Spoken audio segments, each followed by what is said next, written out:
My trip to Vietnam, Da Nang.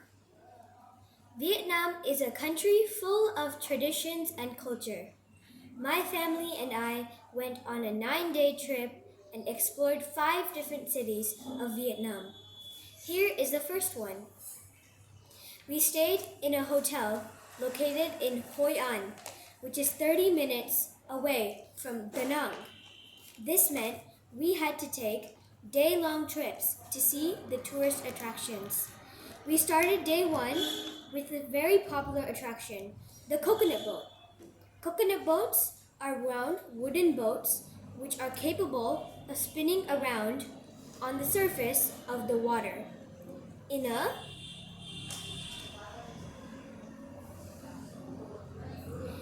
nasty brown river. Hundreds of coconut boats were parked, waiting for tourists. 2 people were allowed on each boat. So I went with my mom, while my brother with my dad. All I have to say is this place was overrated. It was humid and sunny, so it was very uncomfortable. Our next destination was the Marble Mountains, made out of white, slippery marbles. We used an elevator to get to the top and then started our journey around the mountains. The mountains had many caves, temples, statues, buildings, and even a viewpoint to offer. My personal favorite was the underground cave with sun rays shining into it.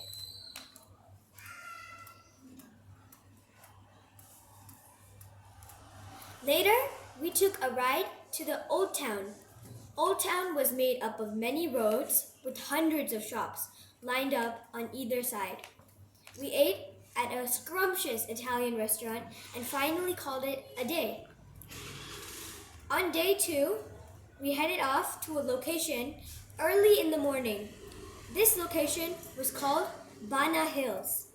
We first took a 30-minute road trip and then bought tickets for a 15-minute cable car to the top of the hills.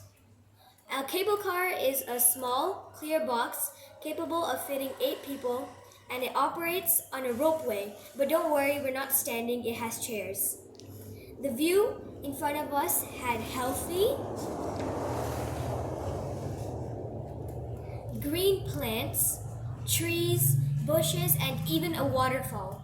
Behind us, the whole city was in view, along with the ocean. Once we made it to the top, we were greeted with many old-style buildings and villages, and so much more. We started with visiting the famous bridge held by 2 stone hands. It looked very pretty, but was too crowded.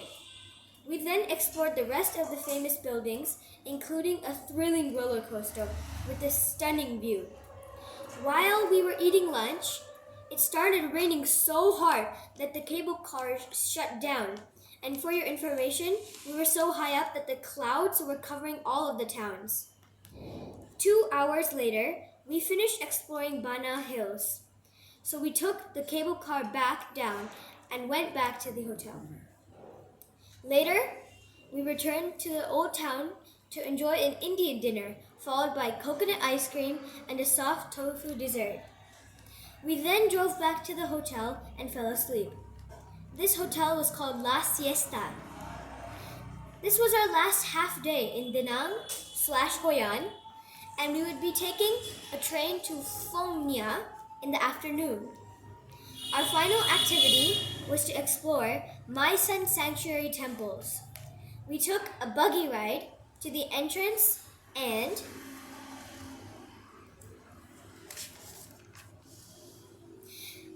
started the hike around the temple ruins. As we walked around, all of us noticed big craters carving into the ground.